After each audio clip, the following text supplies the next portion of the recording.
O mundo espiritual, invisível aos nossos olhos, está mais presente em nossas vidas do que imaginamos. Começamos a análise de uma obra que nos mostra claramente o quanto o que pensamos e cultivamos pode influenciar a nossa vida, nossos deveres espirituais e a nossa saúde física. Apresentamos o podcast baseado na obra Trilhas da Libertação, com Guaraci de Lima Silveira.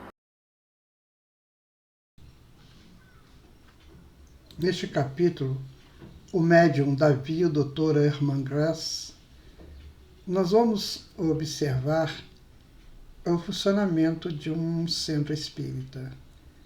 É claro que nós já tivemos conhecimentos. Nos livros do André Luiz, por exemplo, principalmente nos domínios da mediunidade, ele já explica um pouco como é que é a função lá do centro espírita na hora dos atendimentos, na hora das reuniões, enfim. Esse capítulo ele vai dar para nós uma informação de como nós devemos atuar no centro espírita.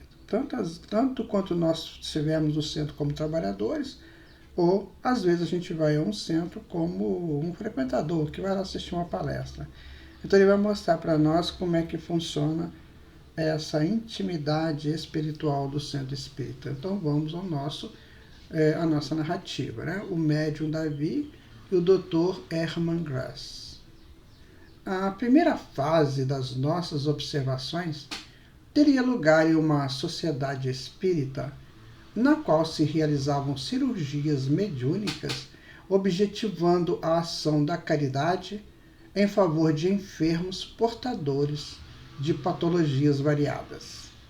E ao chegarmos, fomos recebidos pelo respeitável mentor da instituição, que, afável, nos conduziu à intimidade da ampla casa, já àquela hora repleta de pessoas ansiosas, bulhentas e inquietas, assim como de entidades viciosas, perturbadas, zombeteiras, obsessoras, em lamentável promiscuidade psíquica, com seus hospedeiros, exudando miasmas perniciosos que empestavam o recinto com altas cargas de energia negativa.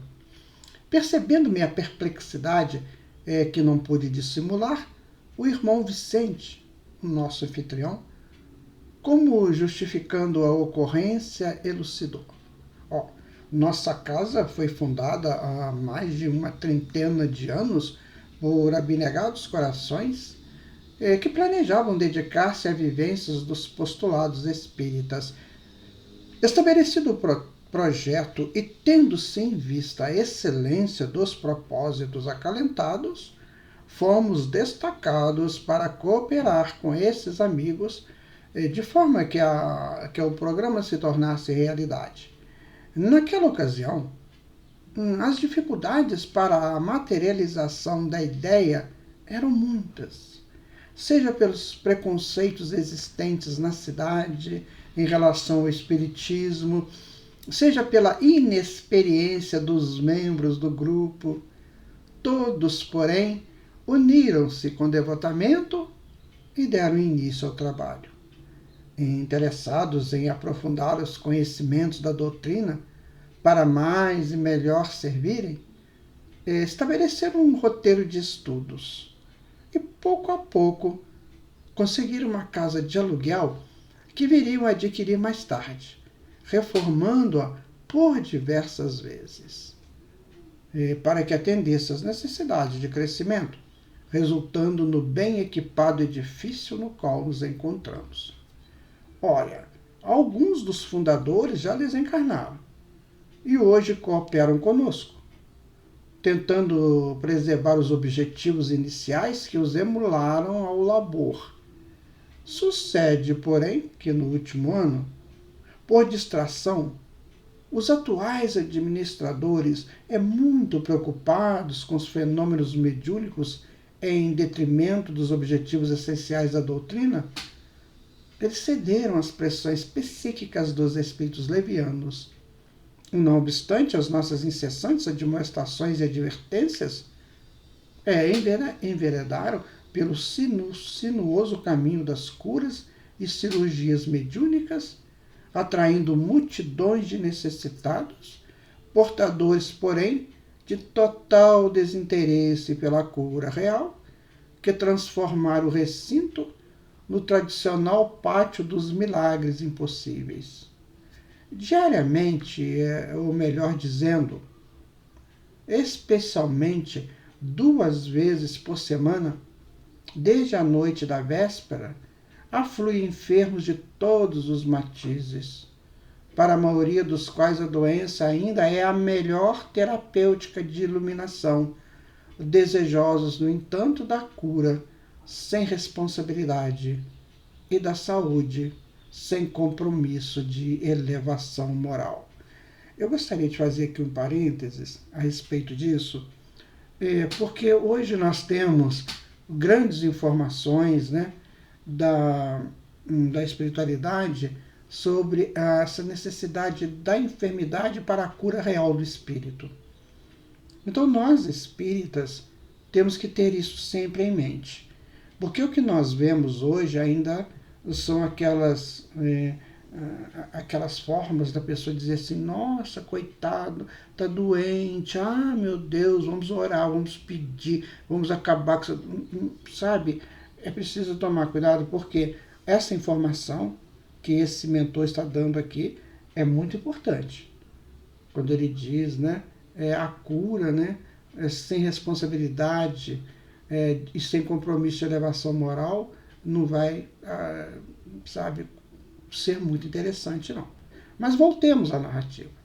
Então, aquele mentor continua dizendo: temos redobrado esforços para deter a invasão dos espíritos perniciosos, sem faltar-lhes com a caridade fraternal. Todavia, a ambição do sucesso e do estrelismo tomou conta dos companheiros encarnados, que assim nos dificultam o auxílio a eles próprios. Esta razão de havermos solicitado ajudas dos amigos que oram nos visitam. Silenciando, deixou-nos a oportunidade para observações mais cuidadosas. Sem dúvida, as construções magnéticas de proteção à casa e a algumas criaturas permaneciam, entretanto, em razão do tumulto reinante e das descargas mentais arrojadas como destrutivas. Enxameavam as ideoplastias perturbadoras e a psicosfera predominante era caracterizada pelo baixo teor dos fluidos tóxicos. Obsidiados com profundas parasitoses espirituais, apresentavam enfermidades físicas, cujas causas estavam nos distúrbios provocados pelos seus perseguidores, misturando-se a portadores de cardiopatias graves, paralisias, neoplasias malignas, doenças oculares e respiratórias, numa variada e complexa gama de problemas kármicos, sem possibilidade de solução por motivos óbvios. E a leviandade graçava à solta ao lado da simonia, sob o disfarce mal cuidado. E aí uma equipe de encarregados da orientação aos pacientes vendia fichas de atendimento sob a alegação de que o material utilizado nas cirurgias era de alto custo e o seu volume sobrecarregava a sociedade, sendo, portanto, justo que os enfermos assumissem parte das despesas com seu próprio tratamento. E todos aceitavam, com um absurdo, sem preocupação médica, interessados apenas em resultados que lhes parecessem favoráveis. Atraídos para uma bem urdida propaganda e pela divulgação por meio da televisão, que acompanhara algumas das incursões cirúrgicas, e por depoimentos de pessoas que se afirmavam curadas de todos os lugares possíveis, chegaram aflitos em busca de solução para os seus males físicos, mentais, espirituais e morais. Bom, paralelamente, amigos dos médiuns eram soldados com sorrisos e gentilezas, mimoseados com presentes pela clientela habitual, que sempre trazia novos candidatos em uma excêntrica mistura de ação social, caridade e comercialismo vil. Outro parênteses, quando nós dissemos que às vezes as pessoas chegam, a gente para o centro espírita, a gente fica naquele envolvimento emocional, dizendo, não, vamos pedir a Deus, e sim, claro, nós vamos sempre pedir ao nosso Pai ajuda ao nosso semelhante. Mas a gente tem que ter esse equilíbrio, né? Você vê que aqui nós estamos vendo, né, que é um centro espírita que se desvirtuou completamente das suas atividades, que eram antes, né, doutrinários, agora passa a ser um campo de falsos milagres. E todo mundo vai para lá em busca deste milagre, enchendo o centro espírita, mas a parte doutrinária ficou. Nós vemos muito isso acontecer em centros de curas. Geralmente os seus diretores não se preocupam muito com a parte doutrinária, claro que tem exceções, mas estão mais preocupados, né, em fazer aquelas curas para ficarem famosos, o centro ficar muito cheio. Olha, não é por aí. O espiritismo, ele por si mesmo já é uma cura. E vamos continuar a nossa narração então. Nesse momento, no amplo salão abarrotado, alguém assomou à mesa sob um estrado e, após despertar a atenção pedindo silêncio, arrengou. Está chegando o momento, fazendo-se necessário preparar o ambiente para as curas. E depois de enunciar algumas palavras desconexas à guisa de oração e recitar sem qualquer emoção o Pai Nosso, que foi acompanhado em coro, sem nenhuma participação do sentimento. Ele abriu um volume de O Evangelho segundo o Espiritismo, de Allan Kardec. Ao fazê-lo, no entanto, percebemos que o irmão Vicente encaminhou-lhe a mão em um aparente gesto casual, e ele leu o título da página, Os Falsos Profetas da Erraticidade. Notei-lhe a reação psíquica à oportuna lição, que advertia sobre a interferência dos espíritos irresponsáveis na conduta dos homens invigilantes. Ele havia captado a mensagem que o instrutor da casa levara-o inconscientemente a buscar. Superando aquele desgosto momentâneo, leu-a de maneira indigesta, como se estivesse a desobrigar-se de algo muito desagradável. Entreteceu comentários que nada tinham a ver com a leitura, procurando esclarecer os pacientes em relação ao comportamento durante e depois das cirurgias mediúnicas. Apelava para a dieta alimentar, com proposital esquecimento daquela de natureza moral e, sobretudo, para a fé, que dá merecimento. Ainda não terminara quando deu entrada no recinto o médium.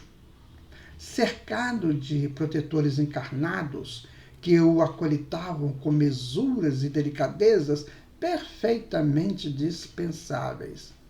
O grupo de companheiros era assessorado por espíritos semelhantes, trêfegos e zombeteiros, que se compraziam tomando parte no séquito inusitado.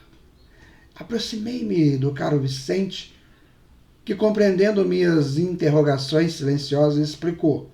Sim, aquele é o nosso amigo Davi, que se entregou à mediunidade, derrapando, todavia, lamentavelmente, no personalismo doentio e na presunção exacerbada, agora experimentando complexo problema de obsessão, com destaque na área da conduta sexual. É o que sucede com frequência aos portadores de mediunidade, que se obstinam em desconhecer a doutrina espírita, que a todos propõe os programas saudáveis da moral e da iluminação íntima. Olha, mediunidade sem doutrina pode ser comparada a veículo sem freio avançando na direção do abismo. A mediunidade é sempre compromisso de redenção que o espírito assume antes da reencarnação, especialmente aquela que tem expressão ostensiva, rica de possibilidades para a edificação do bem dos indivíduos. De forma que o nosso amigo Davi é consciente das responsabilidades que lhe dizem respeito no exercício mediúnico. Todavia, corrompeu-se, deixando-se subornar pelo dinheiro e presentes valiosos que lhe despertaram várias chagas morais do passado, então adormecidas, tais a vaidade, a soberba, a ingratidão e outras. Após vincular-se psiquicamente a hábil cirurgião desencarnado, porém antigo cidadão de péssimos costumes, entregou-se aos tratamentos mediúnicos sem nenhum respaldo evangélico para sustentar o comportamento ético. Vivendo a psicosfera do companheiro, a fim e de outros comparsas, vem tombando no abismo e no abuso das funções genésicas, asseverando que a mediunidade e a sua prática nada tem a ver com os prazeres atormentados do sexo sem amor. Detendo-se em breve reflexão silenciosa, o amigo prosseguiu.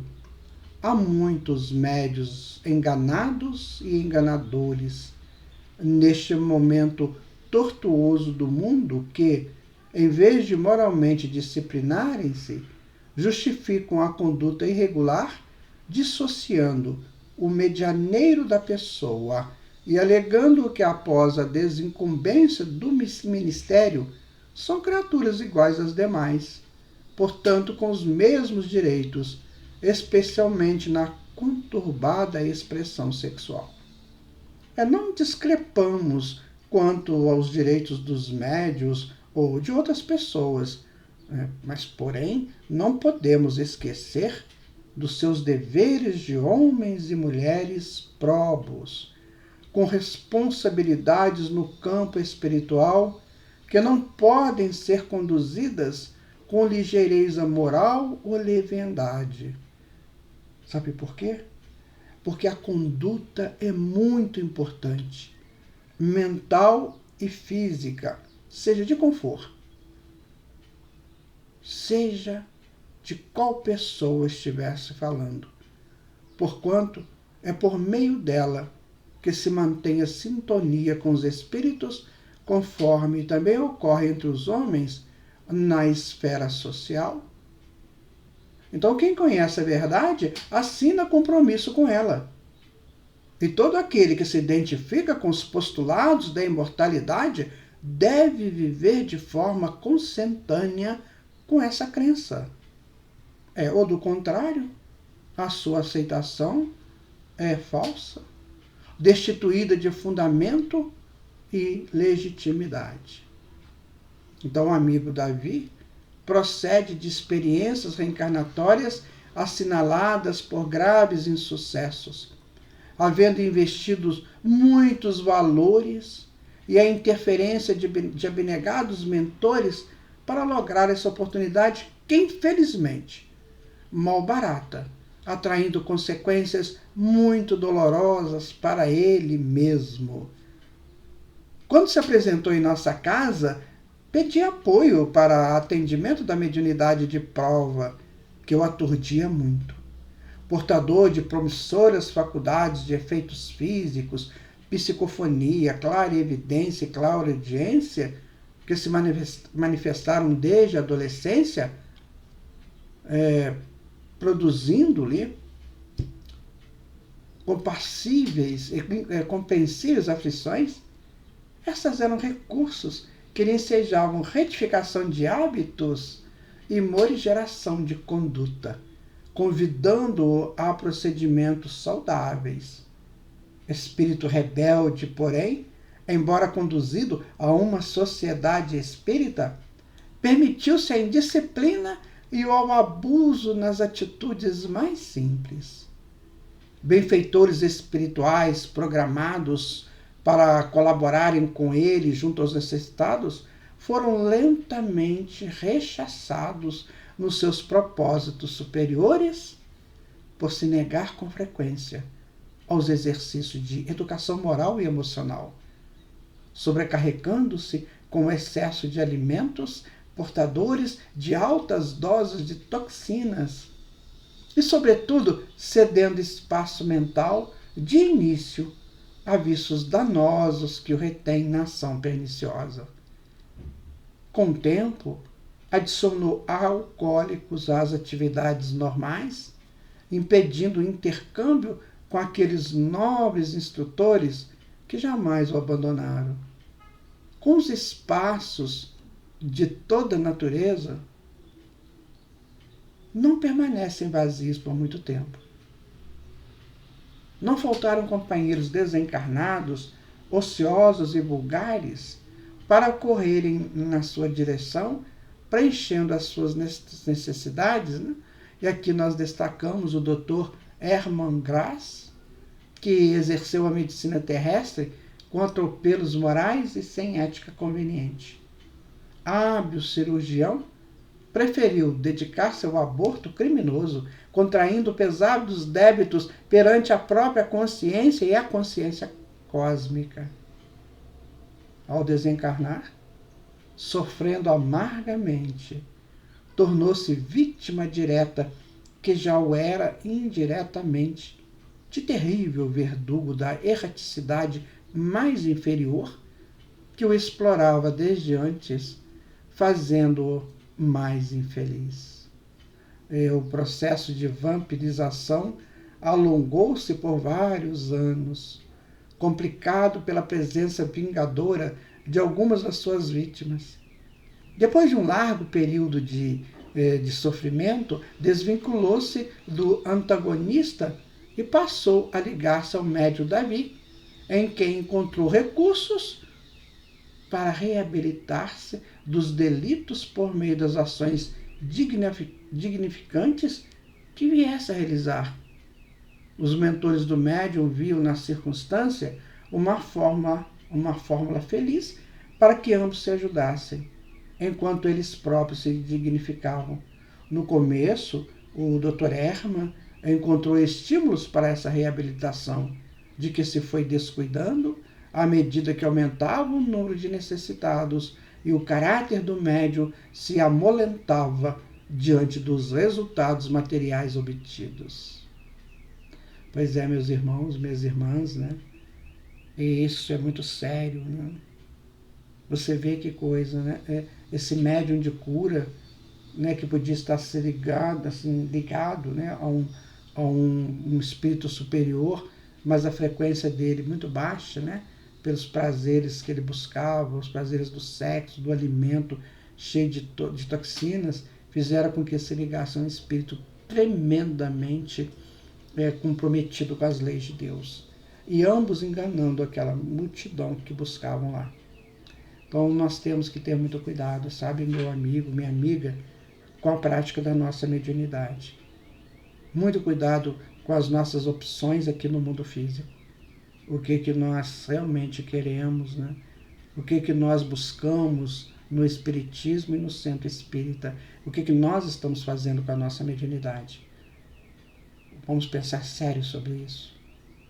Essa lição está sendo muito profunda, você não acha? Então vamos voltar a ela.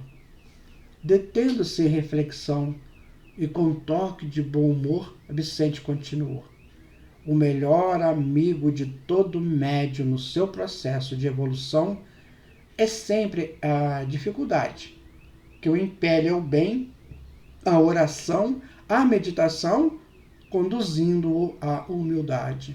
Não são poucos aqueles que só sobram nas águas turvas da vaidade e da presunção, enxameando por toda parte e tombando em sutis com perigosas obsessões que passam a experimentar. No caso em tela, os amigos espirituais, conhecendo-lhe as necessidades emocionais, programaram a reencarnação de Adelaide, antigo afeto a que se vinculava o médium, providenciando-lhe o consórcio matrimonial a fim de que não experimentasse carência afetiva e pudesse, desse modo, dedicar-se à mediunidade em regime de plenitude relativa.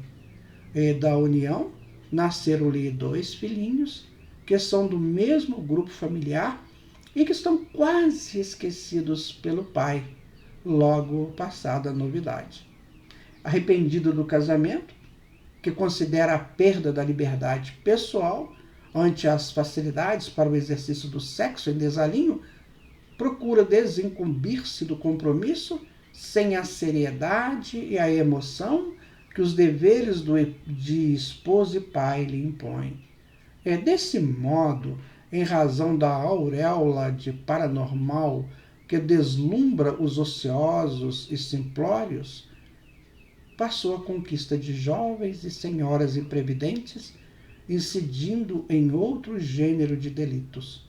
Por consequência, caminha a largos passos para uma tragédia que está sendo urdida pelos seus adversários, os quais o induzem aos deslizes constantes. Seguindo em direção a pequeno cômodo ao lado da sala das sessões, o médium e sua corte desapareceram dos olhos deslumbrados daquela clientela que mal sopitava a ansiedade. O orador, que havia interrompido a lenga-lenga, deu-lhe prosseguimento, conclamando os interessados à concentração, que se não esquecessem da doação da espórtula para ajudar a manutenção das obras de caridade da casa. Aquele pedido aberrante caracterizava o baixo nível moral do solicitante, que via nas criaturas presentes somente um meio acessível para a sistemática exploração. Compreende-se o conceito que assevera: onde predomina o interesse pelo dinheiro, escasseiam as austeridades morais, particularmente onde deve vigir a gratuidade dos serviços, desde que se derivem da ação mediúnica. A sociedade espírita é lugar de iluminação da consciência, de enobrecimento moral e ação caridosa, sem cujas vivências descaracteriza-se, mundaniza-se e torna-se um clube onde predominam a insensatez, o engodo, a exploração. E a convite do amigo Vicente, adentramo-nos, os visitantes e ele, no cômodo onde Davi se preparava para as atividades mediúnicas. O recinto transpirava perturbação. As mentes ansiosas impunham suas aspirações sobre o médium, que se sentia inquieto interiormente, embora demonstrasse jovialidade aos seguidores fascinados. Ideoplastias negativas, clichês mentais e vibrações psíquicas enxemeavam o ambiente, tornando-o irrespirável. Igualmente misturavam-se os espíritos em aturdimento constrangedor, alguns tentando interceder pelos familiares enfermos que aguardavam ajuda, outros em promiscuidade de paixões, gerando um pandemônio de difícil descrição. E subitamente a algazarra cessou, e vimos entrar o Dr. Hermann Grass, acompanhado pelos auxiliares espirituais. Vicente apresentou-lhe o Dr. Carneiro de Campos, Fernando e nós, informando que nos houvera convidado a fim de que participássemos das atividades daquela noite. Elucidou que o Dr. Campos havia sido médico na Terra e prosseguia com os estudos nessa área e que nós outros éramos ambos interessados nas alienações mentais por obsessões. Não ocultando assim um certo desagrado, o Dr. Hermann agradeceu-nos a presença, dizendo-se às ordens para quaisquer esclarecimentos em torno do seu trabalho cirúrgico. Compreendemos a gravidade da circunstância e, de momento que o Dr. Campos contornou com delicadeza, o nosso esclareceu é o interesse de aprendizes que buscam aprimorar técnicas socorristas para melhor atendimento das criaturas humanas. E é esta condição que aqui nos encontramos. Surpreendido com a elucidação e atingido pela onda mental de simpatia do benfeitor, ele desarmou-se emocionalmente, pedindo licença para dar curso ao compromisso assinalado. Vemos aí, meus amigos e amigas, né, que a coisa é bem séria, né? Então você tem uma fachada, né, de uma sociedade espírita, mas o que ocorre lá dentro? E quais são as pessoas compromissadas com o que ocorre lá dentro quando o fato é negativo? Cuidemos disso. Façamos da casa que nós participamos um recinto de luz, onde aqueles médiuns que não estão ligados, né, à sua espiritualidade superior sejam orientados e conduzidos para os tratamentos necessários, e que nenhum espírito de natureza inferior possa assumir nenhum comando ali dentro, que seja sempre o comando dos espíritos superiores. Precisamos pensar nisso.